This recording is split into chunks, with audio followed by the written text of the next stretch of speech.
When 12-year-old Melody Wu sets up her modest art booth at the summer fair, she's just hoping to sell enough purple sunset paintings to help with her mounting medical bills. Her parents are struggling to afford a new treatment that insurance won't cover, and Melody is determined to help, even if the chemo makes her hands shake while painting. What she never expects is for a tall man in sunglasses and a baseball cap to stop at her booth, study her work with unusual intensity, and pay far more than the asking price for her favorite painting. But that's just the beginning of the mystery. Why is this stranger so drawn to her distinctive purple sunsets? How did Melody, who's never traveled beyond her hometown, paint mountains she's never seen with such perfect accuracy? And what shocking connection will be revealed that links this young artist to one of the world's most famous billionaires? The truth is more incredible than anything Melody could have imagined, a truth that will change her life forever. Melody Wu pressed her nose against the cool glass of her bedroom window. The sunset painted the sky with streaks of orange, pink, and her favorite color, purple. She grabbed her paintbrush, dipped it into the purple paint, and carefully added another stroke to her canvas. "Perfect," she whispered, tilting her head to examine her work. Melody's bedroom walls were covered with her paintings. Some showed animals, lions with golden manes, blue birds soaring through clouds, and friendly dolphins jumping from sparkling oceans. Other paintings showed magical places, with castles, dragons, and fairies hiding among flowers. But her favorite paintings were of the sky, especially sunset skies with lots of purple. Her mom always said Melody could see colors that other people missed. Melody wasn't sure if that was true, but she did notice that her sunsets had more purples and pinks than the ones her friends painted at school. "Just one more touch," Melody said to herself. She added a tiny bit of white to make the purple clouds glow. As she leaned forward to add the final details, her head felt suddenly light and spinny. She closed her eyes and waited for the dizzy feeling to pass. This had been happening a lot lately. Sometimes she felt so tired that her paintbrush felt heavy in her hand. Other times, like now, the room would spin like a merry-go-round. "Melody, dinner time!" Mom called from downstairs. Melody put down her paintbrush and looked at her unfinished sunset. She needed to add just a few more details, but her stomach felt weird and twisty. Not hungry twisty, but the kind of twisty that made her want to lie down. "Coming," she called back, but she didn't move right away. Instead, she sat on her bed and took deep breaths like her gym teacher taught her. Her bedroom was her favorite place in the whole house. Dad had let her paint the walls light blue, like the daytime sky. She had told him her shelves held art supplies, paints, brushes, colored pencils, and special papers. A string of rainbow lights hung over her bed, and her purple bedspread had stars that glowed in the dark. When the dizzy feeling finally went away, Melody walked slowly down the stairs, holding tight to the railing. The smell of Mom's famous spaghetti and meatballs filled the air, but for some reason it didn't make Melody's mouth water like usual. "There you are, my little artist," Dad said with a smile. He was already sitting at the table, twirling spaghetti around his fork. "What masterpiece are you working on today?" "A sunset," Melody answered, climbing onto her chair. "With extra purple, of course," Mom said, placing a plate in front of Melody. "You and your purple skies," Mom smiled. Melody picked up her fork and poked at her spaghetti. Usually she loved Mom's cooking, but lately food tasted weird, like it was made of cardboard or metal. "Not hungry, honey?" Mom asked, her eyebrows pulling together in that worried way. "My tummy feels funny," Melody admitted. Mom placed her cool hand on Melody's forehead. "You don't feel warm." "I'm okay," Melody said quickly. She didn't want them to worry. "Maybe I'm just tired from painting." Mom and Dad exchanged one of those grown-up looks, the kind where they seem to talk without using words. Melody had noticed them doing that a lot lately. "Try to eat a little bit," Dad encouraged. "You need energy to finish that purple sunset." Melody nodded and twirled a small bite of spaghetti. She managed to eat about 10 bites before the twisty feeling in her stomach got worse. "May I be excused?" she asked. "I want to finish my painting before bedtime."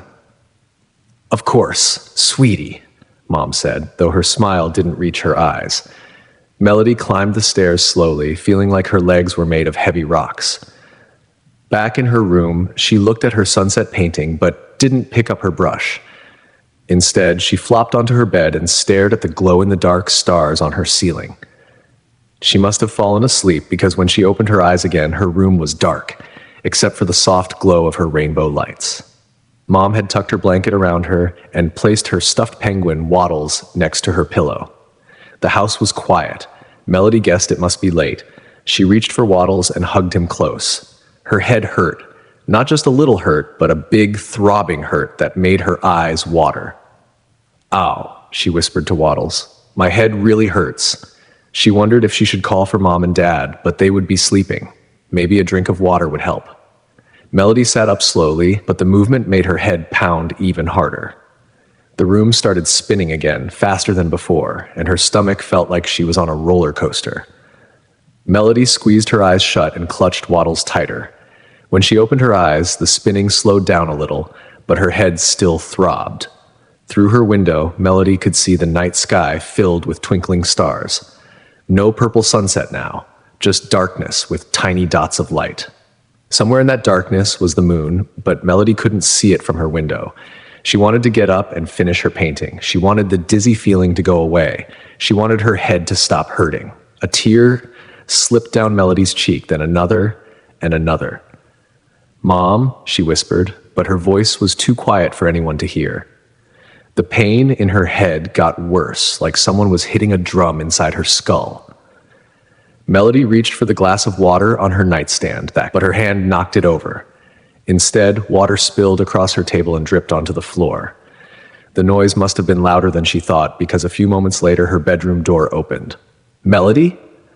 Mom's voice came through the darkness. "Are you okay, sweetie?"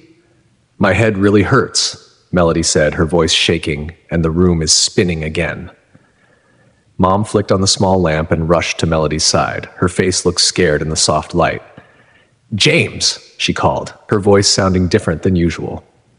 James came quickly, his hair sticking up funny on one side. "What's wrong?" "It's Melody," Mom said. "Her head hurts badly and she's dizzy again." Mom placed her hand on Melody's forehead. "And she feels warm now." Dad sat on the edge of Melody's bed and held her hand. "How bad does it hurt, kiddo?" "On a scale of 1 to 10, 8, Melody whispered, more tears falling. "Maybe 9. Dad's face changed then, like someone had erased his smile and drawn a worried line instead. "I'm calling Dr. Patel," Mom said, already reaching for her phone. "This isn't normal." As Mom talked quickly on the phone, Dad held Melody close, his strong arms making her feel a little safer. Through her window, Melody could see the stars twinkling. She wondered if she could paint them sometime, a night sky with stars and a big, bright moon. But right now, all she wanted was for her head to stop hurting and the dizzy feeling to go away. "It's going to be okay, Melody," Dad whispered, but his voice sounded shaky. "We'll figure out what's wrong." Melody nodded slightly, careful not to move her pounding head too much. She clutched Waddles with one hand and Dad's hand with the other. Outside, the night sky watched over them, silent and vast, with no hint of the purple sunset that would return tomorrow. The next few weeks felt like a strange dream to Melody. There were so many doctor visits, so many tests. Dr. Patel was nice, with her round glasses and gentle voice, but Melody got tired of people poking her with needles and making her lie still in big humming machines. "What's wrong with me?" Melody asked Mom one day as they drove home from another doctor appointment. Mom's hands tightened on the steering wheel. "The doctors are still figuring that out, honey. That's why we're doing all these tests." But Melody noticed how Mom's eyes looked red and puffy in the mornings, like she'd been crying. She heard Dad talking in a worried voice on the phone late at night. Finally, after what felt like forever, Dr. Patel asked to meet with the whole family. Melody sat between Mom and Dad in Dr. Patel's office, swinging her legs back and forth. The chair was too high for her feet to touch the ground. Dr. Patel sat across from them, a folder open on her desk. She looked at Melody with kind eyes. "Melody, I know you've been feeling pretty awful lately," she said. "The headaches, the dizziness, feeling tired all the time." Melody nodded. She hadn't felt like painting in days. Even holding a paintbrush made her arms feel heavy and shaky. "We've done a lot of tests to figure out why you're feeling this way," Dr. Patel continued. She took a deep breath. "Melody, you have something called leukemia. It's a type of cancer that affects your blood." "Cancer?" Melody repeated the word slowly. She knew that word. Her grandpa had died from cancer before she was born, and last year her art teacher, Miss Bloom, had missed school for months because she had breast cancer. Mom made a small, choked sound and grabbed Melody's hand. Yes, Dr. Patel said, but the good news is that we caught it early, and the type of leukemia you have responds very well to treatment. Melody's voice got stuck in her throat. Will I die? She asked. No, Dad said firmly, before Dr. Patel could answer. His voice sounded strange and tight. You are not going to die. Dr. Patel nodded. Your dad is right, Melody. We're going to start treatment right away. It won't be easy. You'll have to take strong medicine called chemotherapy. It might make you feel sick sometimes and your hair might fall out, but the medicine will help your body fight the cancer cells. Melody touched her long, black hair. She had never had short hair before. The thought of losing it made her stomach feel twisty again. How long will I be sick? She asked. The treatment will take several months, Dr. Patel explained. You'll need to stay in the hospital sometimes, but you can go home in between treatments. Melody looked up at Mom, whose face was wet with tears. Dad had his arm around Mom's shoulders, and his glasses looked foggy. It's okay, Melody told them, though she wasn't sure if it really was. Dr. Patel said, the medicine will help me get better. The ride home was quiet. Mom kept wiping her eyes with tissues, and Dad drove very slowly, like he was thinking hard about something else. As they turned onto their street, Melody saw a big billboard for the summer art fair. It showed pictures of paintings, sculptures, and people having fun. The billboard said the fair would happen in 6 weeks at City Park. Dad, Melody asked, can I still go to the summer art fair? Dad looked at her in the rearview mirror. I don't know, kiddo. It depends on how you're feeling after your treatment starts. We'll have to wait and see. But I've been working on paintings for it all year, Melody said. The art fair was the biggest event in their city for kids who loved art. Last year, she had just gone to look, but this year she had hoped to show some of her work. I know, sweetheart, Mom said, turning in her seat to look at Melody. And maybe you'll feel well enough to go, but right now we need to focus on getting you healthy again. That night, after dinner, Melody sat on her bed, looking at her unfinished sunset painting. The purple clouds needed more work, and she hadn't even started on the birds she planned to add, flying across the sky. Mom came in and sat beside her. What are you thinking about? Will I still be able to paint during my treatment? Melody asked. Of course, Mom said, brushing Melody's hair back from her face. Maybe not every day if you're feeling too tired, but painting might help you feel better on the hard days. What's chemo? Melody asked. Chemotherapy, Mom helped. Yeah, what's that like? Will it hurt? Mom's eyes got watery again. The doctors will give you medicine through an IV, that's a little tube that goes into your vein. It might pinch a little at first, but it shouldn't hurt much. The medicine might make you feel yucky afterward, like you have the flu, but the doctors have other medicine to help with those feelings. Melody thought about this. And my hair will fall out? Mom nodded slowly. Probably, yes, but it will grow back after your treatment is finished. Can I get a purple wig? Melody asked. Or maybe one with rainbow colors? A small smile appeared on Mom's face, the first real smile Melody had seen all day. We can look for one if you want, or we could get colorful scarves for your head. Cool, Melody said, trying to sound brave. Inside, though, she felt scared. She didn't want to be sick. She didn't want to lose her hair. She didn't want to miss the summer art fair. Later, when Mom and Dad thought she was asleep, Melody heard them talking in the hallway outside her room. The insurance will only cover part of it, Dad was saying, his voice low and worried. Even with my overtime pay, I don't know how we'll manage. We'll figure it out, Mom answered. We can use our savings, maybe take out a loan. I hate this, Dad said, and his voice sounded shaky. Our little girl. I know, Mom whispered. But Dr. Patel said the success rate for treatment is good. We have to believe she'll get better. Melody closed her eyes tight. She didn't understand everything they were saying, but she knew one thing. The medicine she needed cost a lot of money, and her parents were worried about paying for it. The next morning, Melody woke up early and looked out her window. The sun was just coming up, painting the sky with pink and orange streaks, no purple yet. The purple would come later, at sunset. She picked up the paintbrush she had left on her nightstand and touched its soft bristles. Even though she felt tired and her head hurt a little, she carefully added some pink to her sunset painting. "I'm not giving up," she whispered to herself, "not on painting and not on getting better." As the sun climbed higher in the morning sky, an idea started to form in her mind. She wasn't sure if it would work, but maybe, maybe, she could help her parents with the money problem, and maybe she could still be part of the summer art fair after all. She just needed to come up with a plan, a good plan, a plan that would surprise everyone. 3 days later, Melody sat in a hospital bed, watching as a nurse named M. Ruby hung a bag of clear liquid on a metal pole. "This is your first round of chemotherapy," M. Ruby explained. She had dark skin and wore a bright yellow scrunchie in her curly hair. "It'll take about 2 hours to finish. Do you want to watch a movie while we wait?" Melody shook her head. "Can I draw instead?" "Of course you can, honey," M. Ruby smiled. "Whatever makes you comfortable." The hospital room was nothing like Melody's bedroom at home. The walls were plain white, not sky blue. There were no colorful paintings or twinkling lights, just beeping machines, a small TV, and a window with a view of the parking lot. M. Ruby gently inserted a needle into the port that doctors had placed under Melody's skin the day before. The port would make it easier to give her medicine without poking her with a needle every time. It still felt weird, like having a button under her skin near her collarbone. "There we go," Miss Ruby said as she taped the tube in place. "All set. The medicine is starting now."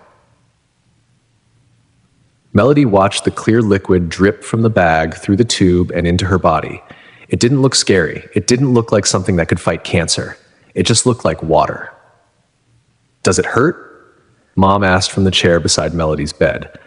She hadn't left Melody's side all day. "Nope," Melody said. "I don't feel anything." For the first hour, Melody felt fine. She opened her sketchbook and started drawing the view from her window. Even though it was just a parking lot with cars and a few trees in the distance, she tried to make it beautiful in her drawing. But then her stomach started feeling queasy, like she was on a boat in choppy water. "Mom," she whispered, putting down her pencil, "I don't feel so good."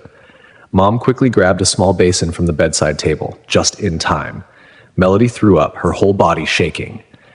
"It's okay, sweetie," Mom said, holding Melody's hair back. "It's normal. The medicine is very strong." M. Ruby came in to check on them. "Let's give you something for that nausea," she said, injecting something into Melody's IV line. "This should help you feel better soon." The anti-nausea medicine worked, but Melody still felt tired, more tired than she had ever felt before. She closed her eyes and drifted off to sleep. When she woke up, the chemo bag was empty, and Dad had arrived. He was talking quietly with Mom by the window. "Hey there, Sleeping Beauty," he said when he noticed Melody's eyes open. "How are you feeling?" "Tired," Melody admitted, "and my mouth tastes yucky." "The nurse said that might happen," Dad told her. "Let's try some ice chips. They might help." For the next week, Melody stayed in the hospital. Some days were better than others. On good days, she felt almost normal and could sit up to draw or read. On bad days, she felt too sick to do anything but sleep. The worst part happened 3 days after her first treatment. Melody was brushing her hair when a clump of it came out in her brush. "Mom," she called out, her voice shaking. "Mom, look." Mom rushed into the small bathroom attached to Melody's hospital room. When she saw the hair in the brush and the fear on Melody's face, she wrapped her arms around her daughter. "Oh, sweetie," she said softly, "remember what Dr. Patel said might happen? This is normal." "But it's happening so fast," Melody said, tears filling her eyes. "I thought I'd have more time." More hair fell out over the next few days. By the end of the week, Melody's pillow was covered with long black strands. "Every morning, maybe we should just cut it very short," Mom suggested gently. "That might be easier than watching it fall out bit by bit." Melody nodded, though her heart felt heavy. That evening, Mom carefully cut Melody's long hair into a short pixie cut. When she was finished, Melody looked in the mirror. A different girl stared back at her, a girl with short, patchy hair and pale skin. "You look beautiful," Dad told her, but Melody knew he was just being nice. The next day, Ruby brought a collection of colorful scarves to Melody's room. "I thought you might like to try these," she said, spreading them out on the bed. There were scarves in every color, red, blue, green, and patterns too. with flowers, swirls, and stars. This one, Melody said immediately, reaching for a purple scarf with silver stars. It matches the night sky. M. Ruby helped Melody wrap the scarf around her head. Look at you, absolutely gorgeous. For the first time in days, Melody smiled at her reflection. The purple scarf made her look like an artist, she decided, like someone special. As the days passed, Melody noticed how plain her hospital room was compared to her colorful bedroom at home. The white walls seemed to make everything feel colder, more scary. "Can I put up some of my drawings?" she asked. "Honey, you can decorate this room however you want," Miss Ruby replied. "This is your space while you're here." So Melody began to transform her hospital room. She taped her drawings to the walls, colorful landscapes, animals, and of course sunsets with plenty of purple. Mom brought in some of her smaller paintings from home and helped hang them up. One afternoon, while Melody was working on a new painting of a field of wildflowers, M. Ruby stopped by during her rounds. "Well, would you look at that?" she exclaimed, looking around the room. "You've turned this boring old hospital room into an art gallery." Melody smiled proudly. "It helps me feel less scared." M. Ruby came closer to look at Melody's current painting. "You're very talented, Melody. These are beautiful." "Thanks," Melody said. "Painting helps me forget I'm sick, at least for a little while." "You know," Miss Ruby said thoughtfully, "art can be healing in its own way. It's good medicine for the yucky spirit." That night, as Melody lay in her hospital bed, looking at all the artwork surrounding her, she thought about what M. Ruby had said. If art could help her feel better, maybe it could help other people too. She looked out her window at the darkening sky. The sunset was painting the clouds pink and orange, no purple yet. But Melody knew it would come. It always did, if you waited long enough. Her plan was starting to take more shape in her mind. The summer art fair was still weeks away. If she worked on her paintings during her good days, maybe she could have enough ready in time. Maybe she could sell them to help pay for her treatment. "Tomorrow," she whispered to herself as she drifted off to sleep, "tomorrow I'll start making more paintings, beautiful ones that people will want to buy." Outside her window, the last rays of sunlight finally painted the clouds with streaks of purple, just like in Melody's paintings. The next morning, Melody woke up feeling better than she had in days. Dr. Patel said she could go home for a while before her next treatment. As Dad packed up her things, Melody flipped through the channels on the hospital TV, bored with the same old shows. She stopped when she saw a girl about her age on the local news. The girl had set up a lemonade stand in front of her house. 9-year-old Olivia Martinez has raised over $2,000 for children's cancer research, the news reporter said. She was inspired to help after her cousin was diagnosed with leukemia last year. The camera showed people lining up to buy cups of lemonade from Olivia's stand. Some people gave her $20 bills and told her to keep the change. "I just wanted to help," Olivia told the reporter. "Even kids can make a difference." Melody sat up straighter in her bed. If Olivia could raise money with lemonade, maybe Melody could raise money with her paintings. "Dad, did you see that?" Melody pointed at the TV. "That girl raised money with a lemonade stand." Dad looked up from packing Melody's scarves. "That's wonderful. People can be very generous for a good cause." A good cause? Melody thought about the whispered conversations she'd overheard between her parents last night. They had talked in the hallway when they thought she was asleep. "The insurance denied the claim for the new medication," Dad had said, his voice tight with worry. "They're saying it's experimental, even though Dr. Patel insists it's the best option." "How much will it cost?" Mom had asked. "Too much," Dad replied. "I'm going to see if the hospital has any financial assistance programs." Now, watching Olivia on TV, Melody had an idea, a real plan, not just a fuzzy thought. "I could sell my paintings," she said out loud at the summer art fair. Dad zipped up Melody's backpack. "What's that, kiddo?" "My paintings," Melody repeated, excitement building in her voice. "I could sell them at the art fair to help pay for my medicine." Dad's smile faded. "Oh, Melody, that's very sweet, but your job is just to focus on getting better. Mom and I will figure out the money part." "But I want to help," Melody insisted. "I'm a good painter. Miss Ruby said so, and people might buy my art, especially if they know it's for a good cause, like my treatment." Before Dad could answer, Miss Ruby came in to help Melody get ready to leave. "Someone's looking chipper this morning," she said, checking Melody's temperature. "Excited to go home?" "Yes," Melody said, "and I just had a great idea. I'm going to sell my paintings at the summer art fair to help pay for my treatment." Miss Ruby raised her eyebrows and glanced at Dad, who shrugged as if to say, "Just let her dream." "That sounds like a wonderful idea," Miss Ruby said. "When is this art fair?" "4 weeks from now," Melody replied. "I'll need to make more paintings, but I can do it on my good days." Miss Ruby helped Melody into the wheelchair that would take her to the hospital exit. "Well, if anyone can do it, you can. You're the strongest little artist I know." At home, Melody's bedroom felt different somehow, smaller but cozier. She touched her paintbrushes, arranged neatly in their cup. Everything was just as she had left it, including her unfinished sunset painting. "I'm going to finish you," she told the painting, "and make lots more like you." That afternoon, while Mom made soup in the kitchen, Melody searched online for information about the summer art fair. The website said artists could rent small booths to display their work. The smallest booth cost $50. Melody checked her piggy bank. She had saved $32.70 from birthday money and allowance. Not enough. Just then, Mom called her for lunch. As they ate chicken soup with star-shaped pasta, Melody told Mom about her plan. "I saw a girl on TV raising money with a lemonade stand," she explained. "I want to sell my paintings at the art fair to help pay for my medicine." Mom's spoon stopped halfway to her mouth. "Oh, sweetie, that's incredibly thoughtful of you, but art fairs are a lot of work, and you need to save your energy for healing."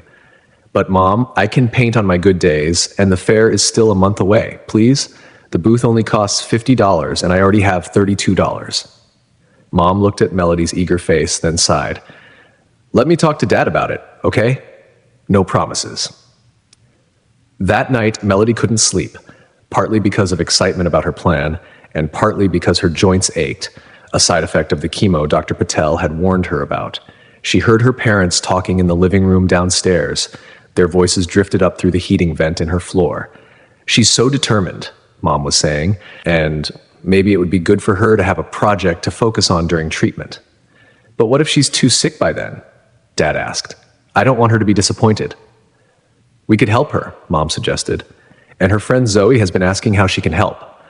Maybe Zoe could work the booth with Melody." "The medical bills came today," Dad said after a pause. "The new treatment Dr. Patel wants to try isn't covered at all. It's $112,000. Melody gasped quietly. $112,000. She couldn't imagine that much money. How many paintings would she need to sell to make $112,000? "We'll figure it out," Mom said, but her voice sounded tired and worried. "We always do." Melody pulled her blanket up to her chin. Now she was even more determined to help. Maybe she couldn't raise all $112,000, but every little bit would help. Right? The next morning, Melody woke up with a burning feeling in her stomach, but she ignored it. She set up her easel by the window and started working on a new painting, a field of purple wildflowers under a blue sky. Her best friend Zoe came over after school. Mom had explained to Zoe about Melody's cancer, and Zoe had brought a card signed by everyone in their class. "Wow," Zoe said, looking at Melody's collection of paintings. "These are really good. Like, really, really good." "Thanks," Melody said. "I'm going to sell them at the summer art fair to help pay for my treatment." Zoe's eyes widened. "That's such a cool idea. Can I help?" "Yes," Melody exclaimed. "I need someone to help me set up the booth and talk to customers, especially if I get tired." "Count me in," Zoe said, "and my mom can drive us there. She loves art fairs." For the first time since her diagnosis, Melody felt hopeful, like she was doing something important, not just being sick. That evening, she felt strong enough to join her parents for dinner at the table instead of eating in bed. "I've been thinking about your art fair idea," Dad said as he served spaghetti. "If you really want to do this, Mom and I will support you, but you have to promise to rest when you need to and not push yourself too hard." Melody's heart leaped. "Really? You mean it?" Mom nodded. "Really. And we've already talked to Zoe's mom about helping." "Thank you. Thank you. Thank you." Melody bounced in her chair, wincing slightly when the movement made her port hurt. As they ate dinner, Melody's mind raced with ideas. She would need signs for her booth and price tags for her paintings. How much should she charge, and should she tell customers that the money was for her medical treatment?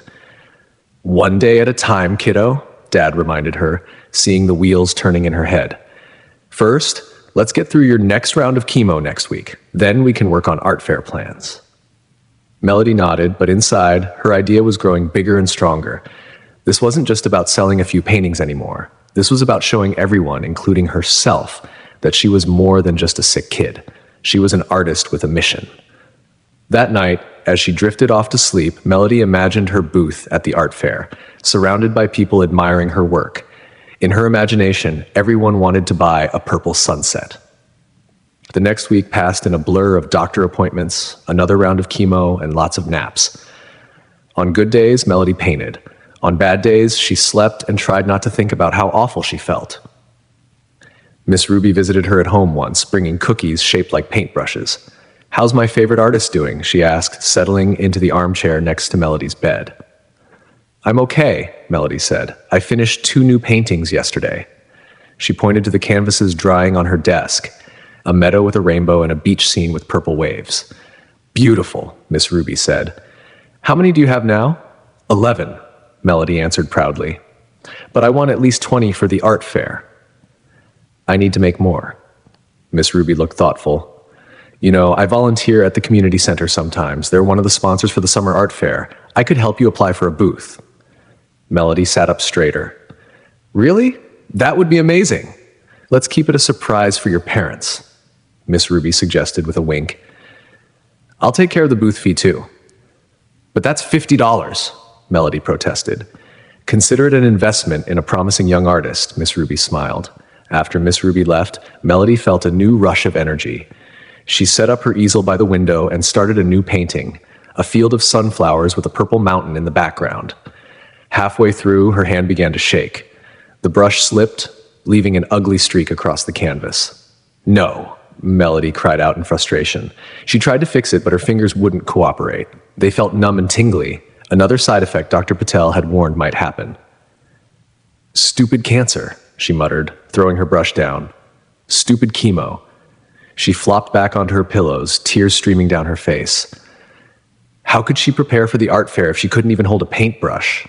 Mom found her crying 10 minutes later. "Oh, sweetie, what's wrong?" "My hands won't work right," Melody sobbed. "I messed up my painting." Mom sat on the edge of the bed and gently took Melody's hands in hers. "Your body is fighting really hard right now. Some days will be harder than others. Maybe today is just a rest day." But the art fair is in 3 weeks, and Melody said, "I don't have time for rest days. Even the greatest artists take breaks," Mom reminded her. "Your health comes first. Remember, Dad and I only agreed to the art fair if you promise not to push yourself too hard." Melody nodded reluctantly. "I know, I'm just scared I won't be ready in time." The next day, Zoe came over after school with a surprise. Price tags in different colors and a big poster board. "I thought we could make signs for your booth," she explained, spreading supplies across Melody's bedroom floor. "And we need to decide how much to charge for each painting." Melody chewed her lip thoughtfully. "How much do you think people would pay?" Zoe studied the paintings leaning against Melody's wall. "These are really good. Maybe $20 for the small ones and $40 for the big ones." "That seems like a lot," Melody said doubtfully. "My mom pays more than that for paintings at the craft store," Zoe assured her, "and those aren't nearly as pretty as yours." Together, they made price tags, purple ones for small paintings, blue ones for medium-sized ones, and gold ones for Melody's largest works. When they finished, Zoe asked the question Melody had been thinking about. "Are you going to tell people that the money is for your treatment?" Melody pulled at a loose thread on her bedspread. "I'm not sure. I don't want people to buy my paintings just because they feel sorry for me. But it might help you sell more," Zoe pointed out. "And you need all the money you can get, right?" "Yeah," Melody admitted. "Dad said the special medicine costs $112,000. Zoe's eyes widened. "Whoa, that's like $1 million in kid money." That made Melody giggle. Not quite $1 million, but way more than I've ever had." They decided to make a small sign explaining that proceeds would help pay for Melody's leukemia treatment. Zoe wrote it in neat letters, decorating the edges with tiny painted flowers. The days passed quickly after that. Melody had her ups and downs. Some days she felt almost normal. She could paint for hours, adding details to sunsets, oceans, and mountain scenes. Other days she was too weak to lift her head from the pillow. One particularly bad day, after another chemo treatment, Melody could barely hold down water, let alone paint. She lay in bed feeling like her whole body was made of lead. Maybe we should cancel the art fair plan, Mom suggested, gently placing a cool washcloth on Melody's forehead. It's a lot of pressure on you. No, Melody insisted weakly. I'm still doing it. I just need today to rest. The truth was, the art fair had become more than just a way to raise money. It had become something to look forward to, a goal that kept Melody going on the hardest days.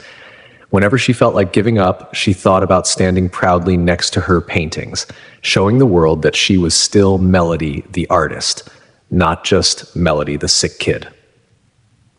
2 weeks before the fair, Miss Ruby called with good news.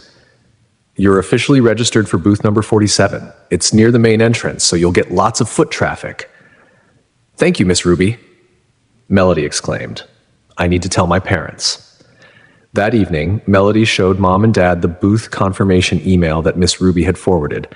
To her surprise, she announced, Miss Ruby helped me register for the art fair. She even paid the booth fee as a gift. Dad looked at the email, then at Mom. Well, I guess it's really happening. Are you mad? Melody asked worriedly.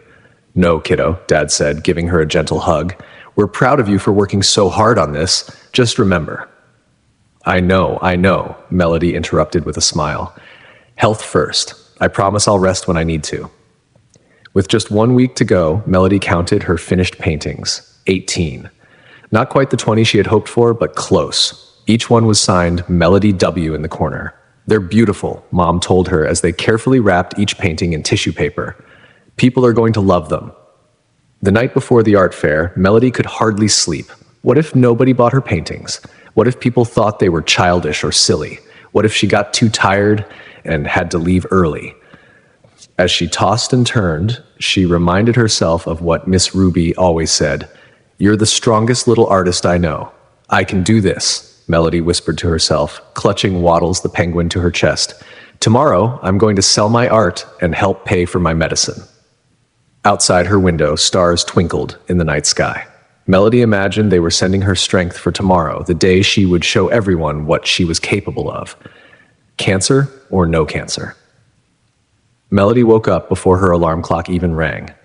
Sunlight streamed through her window, making patterns on her bedroom floor. Today was the day, the summer art fair. Her stomach fluttered with nervous excitement as she carefully tied her favorite purple headscarf in the mirror. Her face looked paler and thinner than before she got sick, but her eyes shined with determination. Melody, you up already? Mom called from the hallway. Breakfast is ready when you are. Coming, Melody replied, giving herself one last look in the mirror.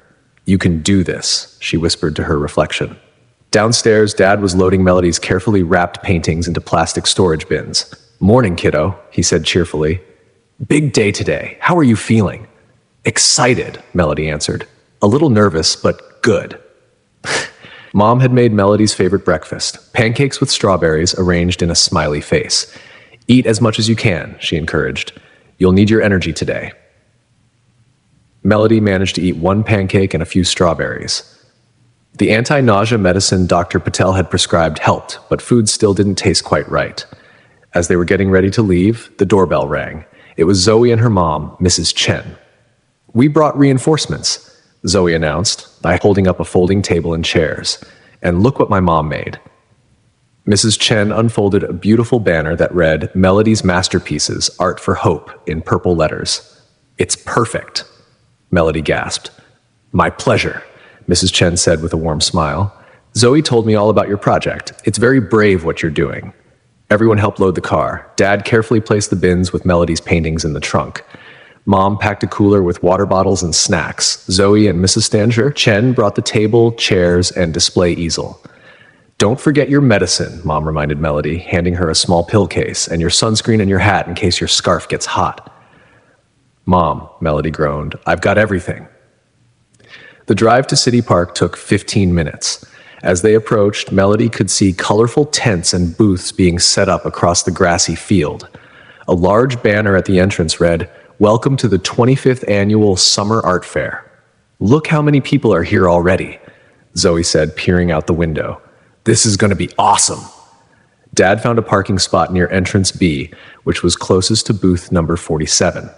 A volunteer in a bright yellow vest helped them locate their space, a 10 by 10 square marked with chalk on the grass. "Perfect location," the volunteer said. "You'll get lots of traffic here." Setting up took longer than Melody expected. Dad and Mrs. Chen assembled the canopy tent to provide shade. Mom and Zoe arranged the table and display easel. Melody carefully unwrapped each painting, making sure none were damaged during the trip.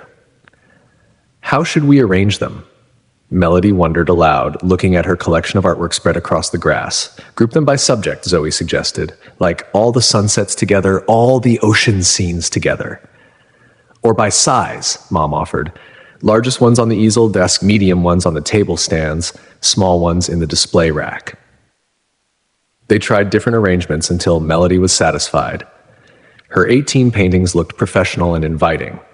The smallest painting, a tiny purple butterfly on a yellow flower, sat in a special place at the front of the table.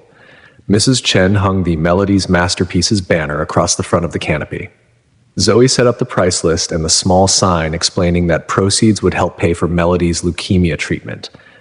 By 10, everything was ready. The art fair officially opened, and people began streaming through the entrance gates. "Here we go," Dad said, giving Melody's shoulder a gentle squeeze. "You ready?" Melody nodded, suddenly feeling shy as strangers approached their booth. The first hour passed slowly. Many people stopped to look at Melody's paintings, but no one bought anything. Melody tried not to feel discouraged. "It's still early," Mom assured her. "People usually walk around the whole fair before deciding what to buy." Around 11:30, an older woman with silver hair stopped to admire Melody's sunset paintings.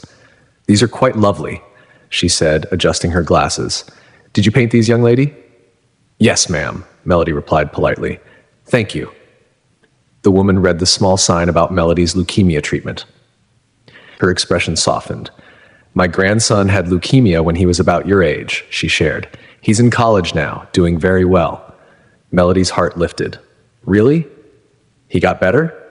"Completely better," the woman confirmed with a smile. "Medicine has come a long way." She pointed to the largest sunset painting, the one with extra purple clouds. "I'd like to buy this one. It reminds me of the view from my grandson's hospital room, where we used to watch the sunset together." It was Melody's favorite painting, and for a moment she hesitated. But then she remembered why she was here.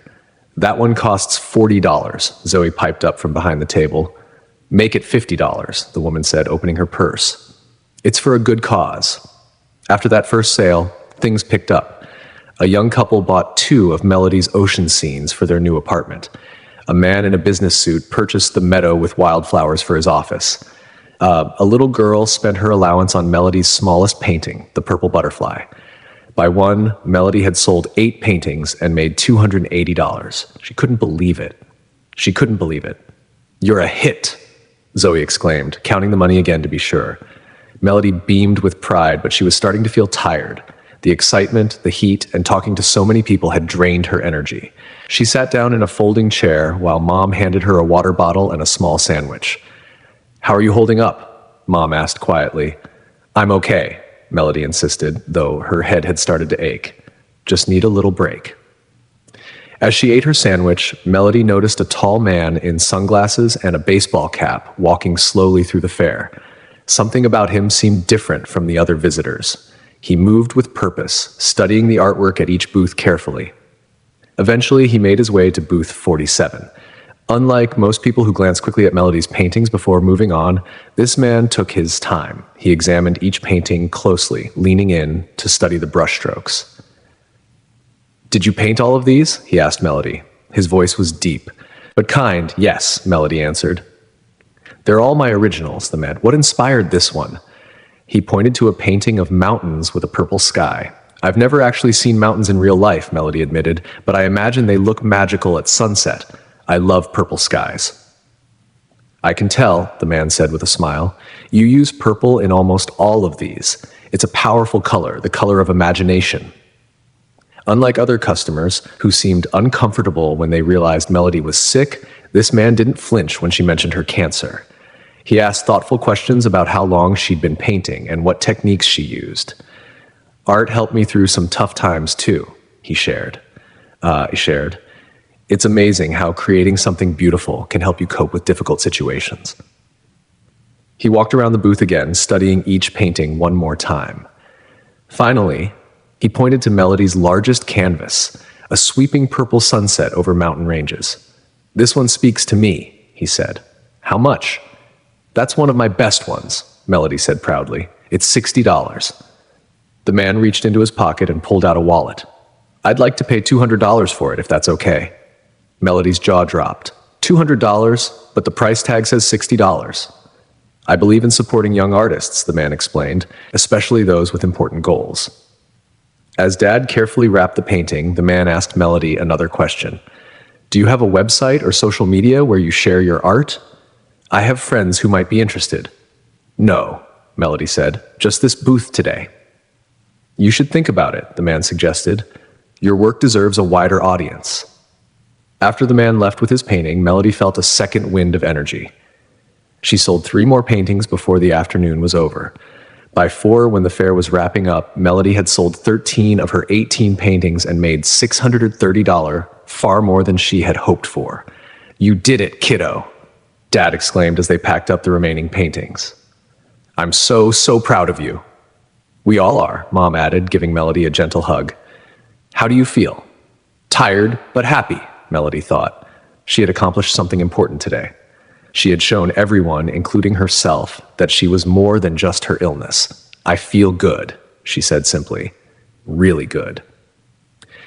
That night, as she counted her earnings one more time before bed, Melody thought about the mysterious man who had paid so much for her painting.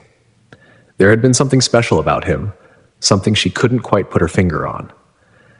Little did she know that encounter would change everything. Melody slept soundly that night, exhausted from the excitement of the art fair. When she woke up the next morning, sunlight was already streaming through her window, making the dust particles dance in the air. She stretched carefully, mindful of the soreness in her body from standing most of yesterday. "Melody, are you awake?" Mom called from the hallway. Her voice sounded strange, excited and nervous at the same time. "Yes," Melody answered, sitting up in bed. "What time is it?" Mom opened the door. She was still in her bathrobe, but her eyes were wide, and she was holding her phone. "It's nearly 10. You needed the rest, but honey, something amazing has happened." "What?" Melody asked. Mom sat on the edge of the bed. "Remember that man who bought your big purple sunset painting yesterday, the one who paid extra?" Melody nodded. How could she forget? He'd given her $200 for a $60 painting. "Well," Mom continued, her voice shaking a little, "he posted about your art online last night, and it's gone viral." "Viral?" Melody repeated, confused. "Like a sickness?" Mom laughed. "No, sweetie, it means lots and lots of people are sharing it and talking about it. Thousands of people." She handed Melody her phone. On the screen was a social media post with a photo of Melody's purple sunset painting. The caption read, "Discovered this extraordinary artwork at a local fair yesterday. The artist is 12-year-old Melody Wu, who's raising money for her leukemia treatment. True talent and courage. Let's help her reach her goal." Melody's Masterpieces Tour, Art for Hope. The post was from an account simply called Musk. "Is that?" Melody's voice trailed off, her eyes growing wide. "We think so. Dad and I didn't recognize him with the sunglasses and cap, but yes, it seems that Elon Musk bought your painting yesterday." Melody's mouth fell open. "The Elon Musk? The rocket ship guy? The car guy?" "The very same," Mom confirmed. "And look at the comments." Melody scrolled down. There were thousands of comments. "Beautiful work. Where can I buy one? This young artist has incredible talent. How can we help Melody? Is there a website to purchase her art?" "People want to buy my paintings," Melody whispered, hardly believing it. Just then her phone began to ring. It was Zoe. "Melody," Zoe shouted when Melody answered. "You're famous. Elon Musk bought your painting. It's all over the internet. My mom just heard about it on the morning news." "The news?" Melody echoed. "Like on TV?"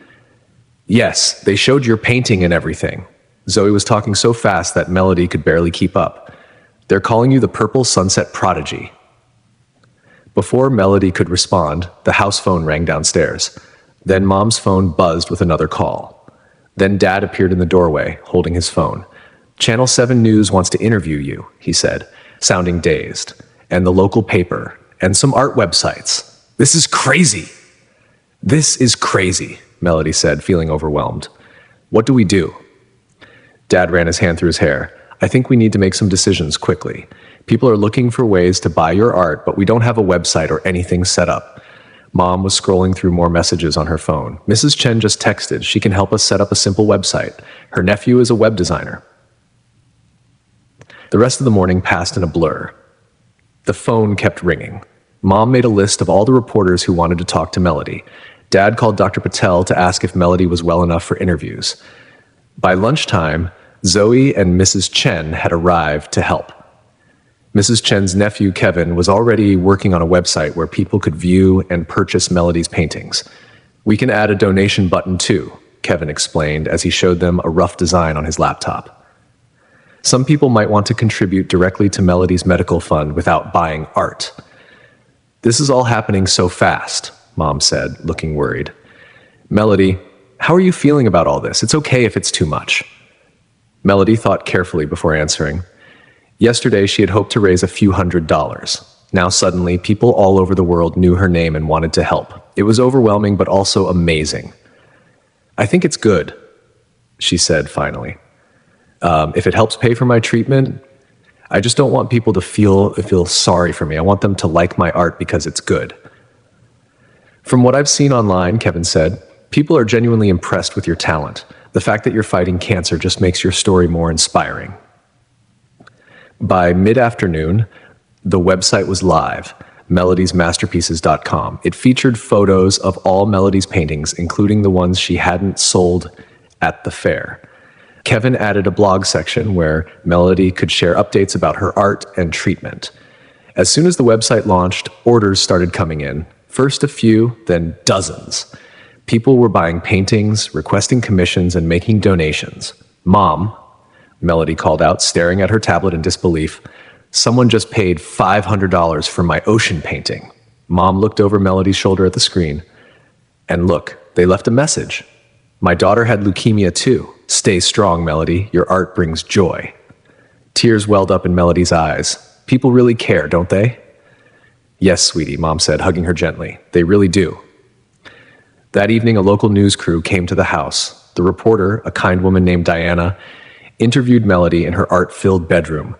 "What inspired you to start selling your artwork?" Diana asked. Melody explained about her diagnosis and overhearing her parents' worries about medical bills. "I wanted to help somehow," she said. "Painting is the one thing I know how to do really well." "And did you know that Elon Musk was at the art fair?" Diana asked. Melody shook her head. "Not until this morning. He was just a nice man who really liked my purple sunset. He didn't tell me who he was." The interview aired on the 10 News that night. By then, Melody was too tired to watch it live, but Dad recorded it for her to see in the morning. As she got ready for bed, Melody felt overwhelmed. But grateful, her purple headscarf was sweaty from all the excitement, so she switched to a fresh blue one. "Try to get some sleep," Mom said, tucking her in. "Tomorrow will be another busy day." "I can't believe all this is happening because of one man," Melody murmured sleepily. "I wish I could thank him." "Maybe you'll get the chance someday," Mom said, kissing her forehead. "Stranger things have happened. Just look at today." After Mom left, Melody lay awake thinking about the mysterious man, Elon Musk, and how he had studied her painting so carefully. He hadn't just bought one to be nice. He had really seemed to understand her art, especially her love of purple skies. As she drifted off to sleep, Melody wondered why her painting had spoken to him so strongly. What was it about her purple sunset that had made one of the most famous people in the world want to share it with everyone? She had no way of knowing that the answer to that question would be even more surprising than everything that had happened today. The next morning, Melody awoke to the sound of her phone buzzing nonstop. Messages, notifications, and emails flooded in faster than she could read them. She rubbed her eyes, still not quite believing everything that had happened yesterday. Good morning, internet sensation, Dad said, appearing in her doorway with a tray of breakfast. How are you feeling today? Tired, Melody admitted, but excited too. Is it really real, all of this? Dad set the tray on her bedside table. It's really real, and it's getting bigger by the minute.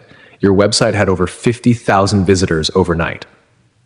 50,000? Melody gasped, nearly spilling her orange juice.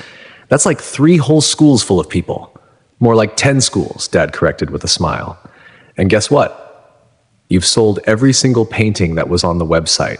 Plus, people have commissioned 27 new ones. Melody's heart sank a little. But I don't know if I can paint that many. What if I get sick again from the chemo? Dad sat on the edge of her bed. We've thought of that. The website now explains that commissioned paintings will take time because of your treatment schedule. People understand, kiddo. They're not just buying paintings, they're supporting you. After breakfast, Melody checked the website on her tablet. Kevin had added a counter showing total donations and sales, $18,400. Melody turned her tablet to show the donation counter. Mom's hands flew to her mouth.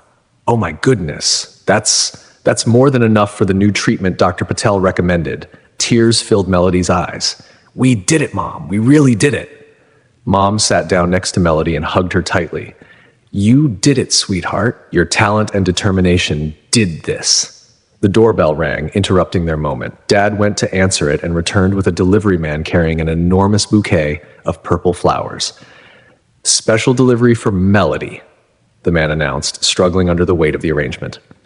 The card read, to a fellow artist with a bright future, keep painting those purple skies. Yayoi Kusama. Who's Yayoi Kusama? Melody asked. Only one of the most famous living artists in the world, Mom explained, examining the card in amazement. She's known for her use of dots and her love of intense colors. That was just the beginning. Throughout the day, packages and messages arrived from artists, celebrities, and ordinary people who had been touched by Melody's story. A famous children's book illustrator sent art supplies. A rock star sent a purple electric guitar for when she needed a break from painting. A renowned art museum invited Melody to visit their collection whenever she felt well enough. By lunchtime, 3 more news crews had set up on their front lawn. Mom handled the interviews while Melody rested. The attention was exciting but exhausting, especially since she had a chemotherapy appointment scheduled for tomorrow. Your story is resonating with people all over the world, a reporter from a national news program explained. The combination of your artistic talent, your courage in the face of illness, and the mysterious billionaire who discovered you, it's captivating. Around 2, Melody's phone rang with an unfamiliar number. Mom answered it cautiously. They'd been getting many calls from strangers. Hello? Yes, this is her mother? Mom's expression changed from caution to shock. Oh yes, of course. Just a moment, please. She covered the phone with her hand. Melody, it's Elon Musk's assistant. He wants to know if you'd be willing to do a video call with him tomorrow. Melody's eyes widened. Really? The real Elon Musk wants to talk to me? Yes, Mom whispered excitedly. Should I say yes? Melody nodded vigorously, too stunned to speak. Mom confirmed the appointment for tomorrow afternoon at 4, after Melody's treatment, and hung up, looking dazed. I can't believe this is our life right now, Melody said, shaking her head in wonder. Zoe came over after school, bursting with news from the outside world. You're trending everywhere, she announced, flopping onto Melody's bed. Everyone at school is talking about you. Miss Peterson even showed your news interview to our whole class. That's so weird, Melody said, trying to imagine her classmates watching her on TV. Do they think I'm different now? They think you're amazing, Zoe said earnestly. Tyler Johnson, you know, the one who said art class was boring, he asked if I could get your autograph. Melody laughed. That is definitely weird. As afternoon turned to evening, the excitement continued. Kevin reported that the website had crashed twice from too much traffic. Some of the world's top children's hospitals had reached out, offering consultations and treatment options. Art galleries inquired about hosting exhibitions of Melody's work. By dinner time, Melody felt overwhelmed. The constant buzzing of phones, the doorbell ringing, the emails and messages, it was all too much. Her head ached and she felt the familiar nausea that sometimes came before chemo treatments. I think I need a break, she told Mom quietly. Mom immediately sprang into action. She turned off Melody's phone, asked Dad to put a no visitor sign on the front door, and made Melody's favorite tea, chamomile with honey. Better? Mom asked, sitting beside Melody in the quiet of her bedroom. Melody nodded. It's not that I'm not grateful, it's just overwhelming. Mom finished for her. I know, sweetie, it's a lot for anyone, let alone someone going through cancer treatment. What if I disappoint everyone? Melody whispered, her deepest fear. What if I can't make all those paintings people want? What if the treatment doesn't work, even with all this money? Mom stroked Melody's headscarf gently. Listen to me. You have already succeeded beyond anyone's wildest dreams. You set out to help pay for your treatment, and you've done that. Anything else is just extra. And as for the treatment, we'll face that one day at a time, just like we always have. Melody leaned against Mom's shoulder, drawing comfort from her solid presence. Tomorrow is going to be a big day, Mom continued. Chemo in the morning, and then a video call with one of the most famous people on the planet. How about we shut everything else out tonight? Just us, some dinner, and maybe a movie? That sounds perfect, Melody agreed, feeling the tension leave her shoulders. Later, as they watched Melody's favorite animated film about a brave young artist, she found herself wondering what Elon Musk would be like on their video call. Would he be serious? Friendly? Would he ask to see more of her paintings? And most of all, why had her purple sunset painting resonated with him so strongly? There were thousands of artists at that fair, many with more experience and training. What was it about her simple sunset that had caught his attention? As Melody drifted off to sleep that night, images swirled in her mind. Purple skies, mountain silhouettes, and the mysterious man in the baseball cap who had changed her life with a single social media post. Morning arrived with gray clouds and the soft patter of rain against Melody's window. She opened her eyes slowly, feeling a heaviness in her limbs that hadn't been there the day before. Chemo day. The excitement of yesterday faded as reality set in. Ready to go, sweetie? Mom asked, poking her head into the bedroom. Her smile faded when she saw Melody's pale face. Not feeling great this morning, Melody shook her head. I'm really tired and my stomach feels funny. Mom placed a cool hand on Melody's forehead. You don't have a fever, but let's tell Dr. Patel how you're feeling when we get there. The ride to the hospital was quiet. Rain streaked the car windows, blurring the world outside. Melody leaned her head against the cool glass, thinking about the video call with Elon Musk scheduled for that afternoon. Would she feel well enough after her treatment at the hospital? Miss Ruby greeted them with her usual bright smile. There's my famous artist. I've been telling everyone I know you. Despite her fatigue, Melody managed a small smile. Hi, Miss Ruby. Miss Ruby's expression turned concerned as she looked more closely at Melody. Not feeling your best today, honey? Just tired, Melody said, though the truth was she felt worse than just tired.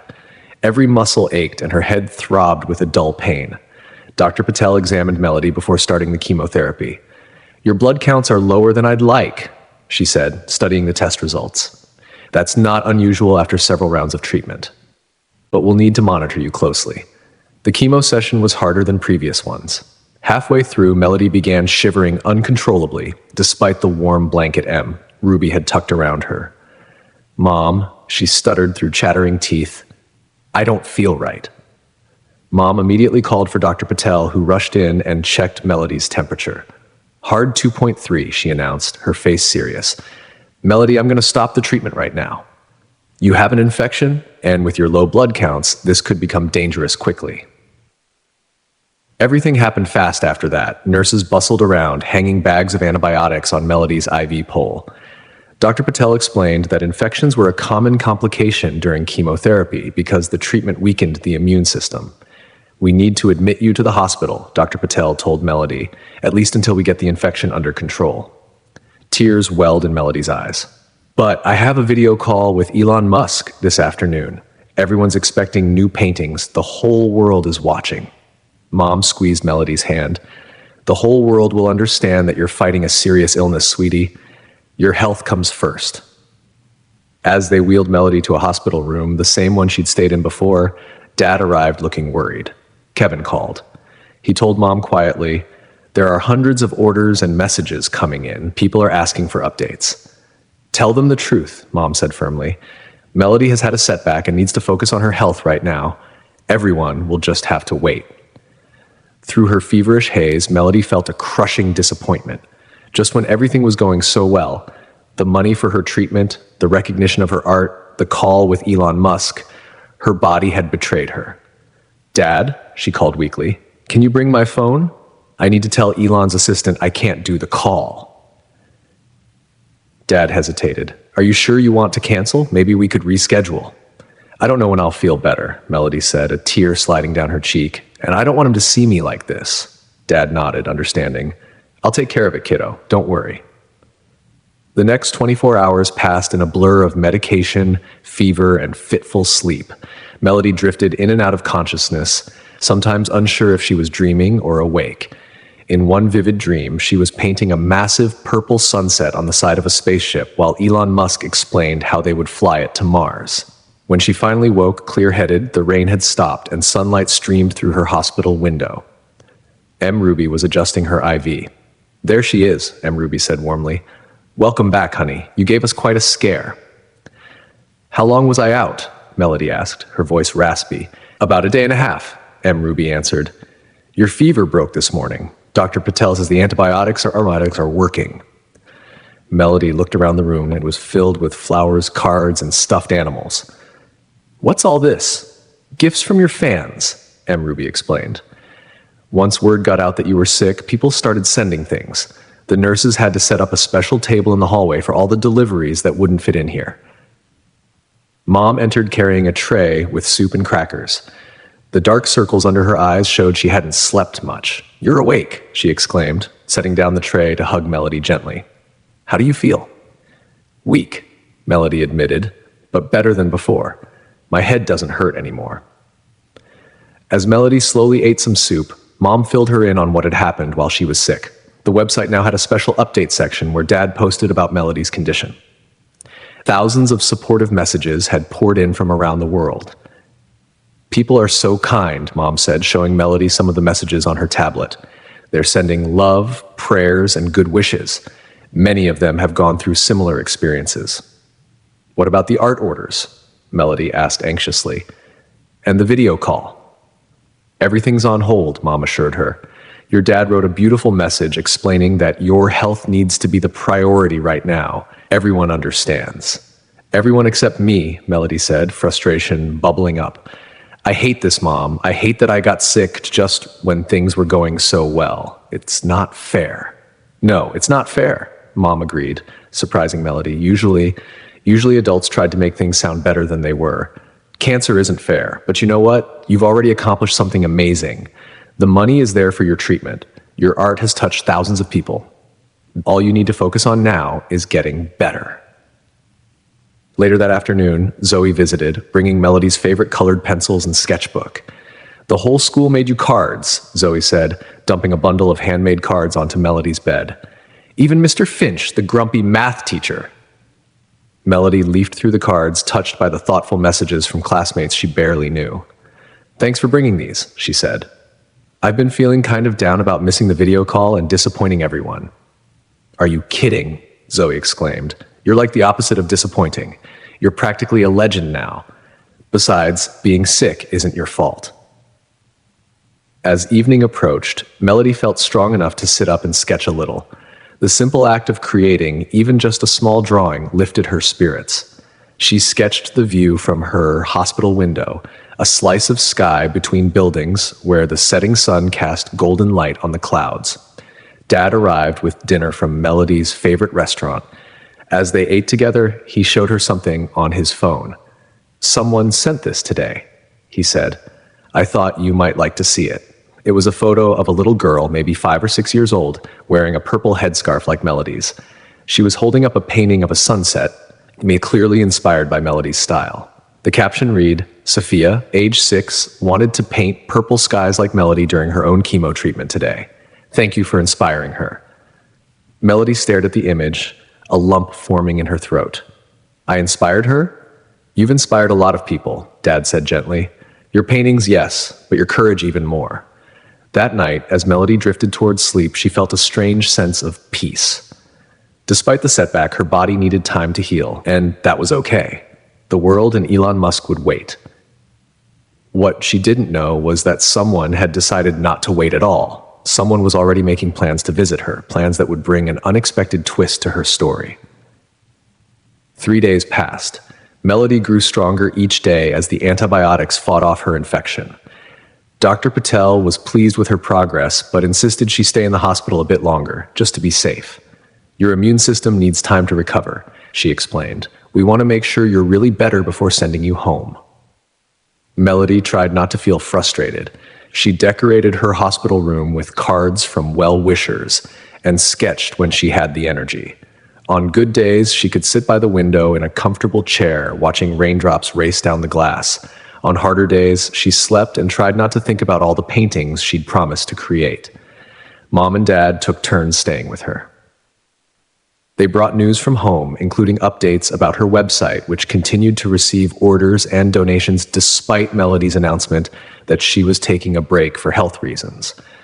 People are being so patient, Mom said, showing Melody encouraging messages from customers willing to wait months for their paintings. No one is asking for refunds. They just want you to get well. On a rainy Wednesday afternoon, Melody was dozing in her hospital bed. The steady drip-drop against the window had lulled her to sleep. Mom had gone to the cafeteria, promising to bring back pudding if they had Melody's favorite chocolate flavor. A gentle knock on the door stirred Melody from her nap. She opened her eyes, expecting to see a nurse or perhaps Miss Ruby making her rounds. Instead, a tall man in a simple black jacket stood in the doorway. He wasn't wearing a baseball cap or sunglasses today. But Melody recognized him instantly. "Mr. Musk!" she gasped suddenly, wide awake. Elon Musk smiled warmly. "Hello, Melody. I hope I'm not disturbing you." Melody sat up straighter, acutely aware of her rumpled hospital gown and the purple headscarf she'd hastily tied on that morning. "No, I'm just surprised. How did you? Why are you?" "When I heard you were too ill for our video call, I thought I'd stop by in person," he explained, stepping into the room. "I was in the city for a meeting anyway. I hope that's okay." "It's more than okay," Melody said, still shocked. "It's amazing." Elon glanced around the room, taking in the cards, flowers, and Melody's sketches taped to the wall. "Your art gallery has moved to a new location," he noted. "I see that," made Melody giggle. "It's not as nice as my booth at the fair." "May I?" he asked, gesturing to the chair beside her bed. Melody nodded, her mind racing. Elon Musk, the actual Elon Musk, was sitting next to her hospital bed. "I wanted to tell you in person how much your painting moved me," he said, his expression growing serious. "The purple sunset over the mountains, it spoke to me in a way that's hard to explain." "Really?" Melody asked. "Why?" Elon looked out the window at the rain before answering. "I've always been drawn to purple skies. There's something magical about them. They're rare and beautiful, appearing only under certain conditions for brief moments." He paused, searching for the right words, like something precious you need to appreciate while it's there. Melody nodded, understanding completely. "That's exactly how I feel. Most people paint sunsets red or orange, but I always see the purple." "My cousin Sarah was like that too," Elon said quietly. "She always painted purple skies." "Your cousin?" "Yes, she had leukemia when she was 12, the same age as you." His eyes grew distant with memory. "That's part of why your story resonated with me. Sarah fought bravely, just like you're doing." "Is she okay now?" Melody asked hesitantly. Elon smiled. "Very okay. She's a doctor now, an oncologist who treats children with cancer.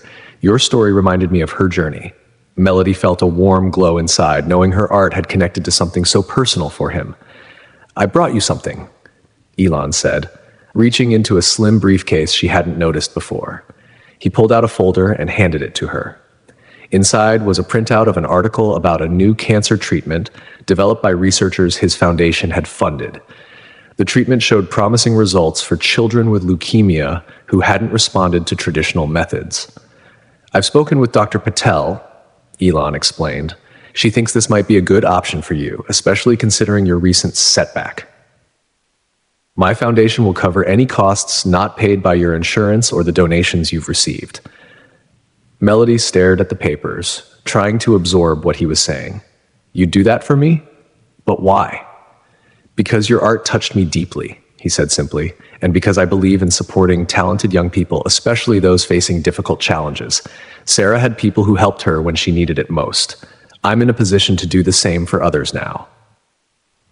Just then, Mom turned with 2 pudding cups. She froze in the doorway, her mouth dropping open at the sight of Elon Musk sitting by Melody's bed. Mrs. Wu, Elon stood and extended his hand. I'm Elon. I hope it's all right that I stopped by. Mom shook his hand automatically, still looking stunned. Of course, Mr. Musk. This is unexpected. I was just telling Melody about a treatment option that might help her, he explained, and sharing why her artwork affected me so personally. Elon described his cousin's battle with leukemia, and Melody watched her mother's expression soften from shock to understanding. That's remarkable, Mom said when he finished. The connection. That Melody's painting would find its way to someone with such a personal understanding of childhood cancer. Sometimes the universe works in mysterious ways, Elon replied with a slight smile. Or maybe it's just statistics and probability. Either way, I'm glad her painting caught my attention at the fair. They talked for almost an hour. Elon asked Melody about her artistic process, her favorite techniques, and how she chose her subjects. Unlike some adults who spoke to her like a little kid, he talked to her as if her thoughts and opinions really mattered. Before leaving, he made an unexpected request. Would you consider painting something new for my office? Another purple sunset, perhaps? I'd be honored to display your work. I'd love to, Melody agreed eagerly, as soon as I'm feeling better. No rush, he assured her. Good art can't be hurried, and neither can healing. As he prepared to leave, Elon paused at the door. There's one more thing I've been wondering about, Melody. The mountains in your sunset painting. Have you ever seen mountains like that in person? Melody shook her head. No, I've never been to the mountains. I just painted them how I imagined they'd look. Something flickered in his eyes, surprise or perhaps curiosity. The silhouette you created, it looks remarkably like a view I remember from my childhood in South Africa. The specific shape of the peaks against the sky, it's unmistakable. Really? Melody said. That's so weird. I just painted what I saw in my head. Very interesting, he murmured. Very interesting indeed. With a promise to stay in touch, Elon left as unexpectedly as he had arrived. The room seemed quieter in his absence, as if some of the energy had departed with him. Well, Mom said, sinking into the chair Elon had vacated, that was amazing. Melody finished for her. He liked my art because it reminded him of his cousin who had leukemia too, and now he wants to help with my treatment. Mom smiled. But something in her expression seemed puzzled. The coincidence about the mountains is strange, isn't it? How you painted a view you've never seen, but that he recognized from his childhood. Just lucky, I guess. Melody shrugged. But that night, as she drifted toward sleep, Melody wondered about those mountains she'd painted from her imagination. How could they match a real place she'd never visited? And why did painting purple skies always feel so natural to her, as if she'd been seeing them all her life? Something about this connection felt bigger than coincidence, but Melody couldn't quite figure out what it might mean. Melody improved rapidly after Elon's visit. Dr. Patel reviewed the new treatment option and agreed it was perfect for Melody's case. Within a week, she was back home, resting in her own bed, surrounded by her art supplies and Waddles the penguin. One afternoon, 2 weeks after the hospital visit, Mom called Melody into the living room. Elon Musk was on video chat, his face filling the laptop screen. There's our artist, he smiled as Melody sat beside Mom on the couch. You're looking much better. I feel better, Melody said. Dr. Patel says the new treatment is working really well. Thank you for helping me. I'm glad to hear it, Elon replied. I've been thinking about something since our conversation in the hospital about the mountains in your painting. The ones that look like South Africa, Melody asked. Exactly. Elon held up her purple sunset painting, which now hung in his office. This view kept bothering me. It's so specific, the particular shape of these 3 peaks, the way the valley curves between them. I couldn't understand how you could paint it so accurately without ever seeing it. Mom leaned forward, curious. What are you saying? I did some research, Elon continued. I looked into your family history, Mrs. Wu, with your permission, of course. I hope you don't mind my family history. Mom looked confused. What does that have to do with Melody's painting? Possibly everything, Elon said. You mentioned that Melody was adopted from China when she was a baby, correct? Mom nodded. Yes, when she was 9 months old. We've always been open with her about her adoption. Melody listened, trying to understand where this conversation was heading. And you know very little about her birth family? Elon asked. Almost nothing, Mom confirmed. Just that her birth mother was very young and couldn't care for her. Why? Elon's expression grew thoughtful. The painting reminded me strongly of a place near where I grew up in Tor, South Africa. The view from a specific hillside where my mother used to take me for picnics. He paused, then continued carefully. My mother had a close friend named Lin Mei. When we lived there, she was a Chinese South African artist known for her distinctive style, especially her purple skies at sunset. Melody gasped, like me. Very much like you, Elon nodded. Lin Mei moved to China in the late 1990s after marrying a Chinese businessman. They had a daughter named Ying, who would be in her 20s now. Mom's eyes widened as she began to understand. Are you suggesting Ying would have been Melody's birth mother? Elon confirmed, gently, making Lin Mei her grandmother. The room fell silent as this information sank in. Melody felt like the floor had dropped away beneath her. She had a grandmother, an artist grandmother who painted purple skies. But how can you be sure? Mom finally asked. I'm not entirely sure, Elon admitted, but the coincidences are striking. The specific mountain view that only someone familiar with that area would know. The distinctive purple skies that were Lin Mei's signature style, and the timing works. Lin Mei's daughter would have been very young when Melody was born. Did you know my grandmother well? Melody asked eagerly. A shadow crossed Elon's face. I'm sorry to tell you that Lin Mei passed away about 15 years ago. She had a heart condition. This would have been before you were born, Melody. Melody's excitement dimmed. Oh, but Elon continued more brightly. My mother kept one of her paintings. It's been in storage for years, but after meeting you, I asked her to send it to me. He held up a canvas to the camera. Melody and Mom leaned forward, stunned. It was a sunset with purple skies over the exact same mountain range that Melody had painted. The resemblance was unmistakable. Mom whispered, It's more than resemblance. Elon said, It's genetic memory, artistic talent and aesthetic preferences passed down through generations. Lin Mei's distinctive style somehow found its way to her granddaughter, who never saw her work. Melody stared at the painting on the screen, feeling a strange connection to this woman she'd never met. Her grandmother. We both loved purple skies. And you both captured the same view of those mountains, Elon added. The same mountains I used to see as a child. That's why your painting spoke to me so deeply at the fair. It wasn't just the purple sky. It was seeing a place from my childhood rendered in a style that reminded me of my mother's friend. Mom put her arm around Melody. This is incredible. All this time, we thought Melody's artistic talent came from nowhere special. It came from Lin Mei. Elon said, one of the most talented artists I've ever known, and now her granddaughter continues her legacy. Do you think? Melody hesitated, almost afraid to ask. Do you think my birth mother paints too? I don't know. Elon answered honestly. My mother lost touch with Lin Mei after she moved to China, and we never knew her daughter well, but it's certainly possible. A new thought struck Melody. Wait, if my grandmother was friends with your mother and you recognized my painting because of that connection, that means that we were always connected in a way. Elon finished for her. Across continents and generations, my mother's friend was your grandmother. Their artistic vision passed to you, and somehow against incredible odds, I happened to walk by your booth at that art fair. That can't be just coincidence, Mom said, shaking her head in wonder. I don't believe in coincidences of this magnitude, Elon agreed. Sometimes paths that seem random are actually intersecting for a reason we can't immediately see.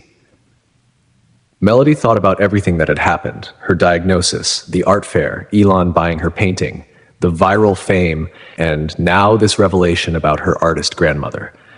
So when I paint purple sunsets, I'm kind of connecting with my grandmother, she asked.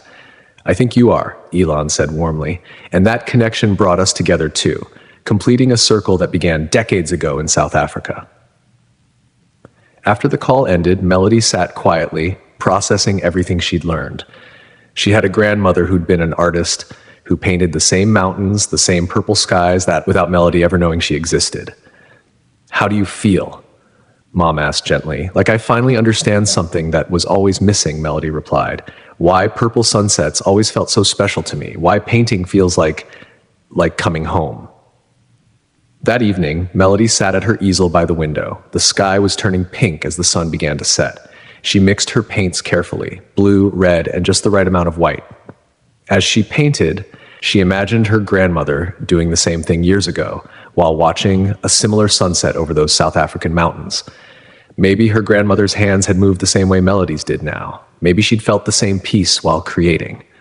And maybe, Melody thought, as she added another stroke of perfect purple to the sky, this connection had saved her life, in more ways than one.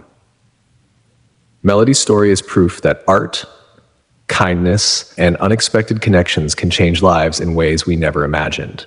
Where are you listening from? Let us know in the comments. And if you loved Melody's story, don't forget to like this video, subscribe to our channel, and share it to spread more kindness and inspiration. Together, we can make the world a little brighter, one purple sunset at a time.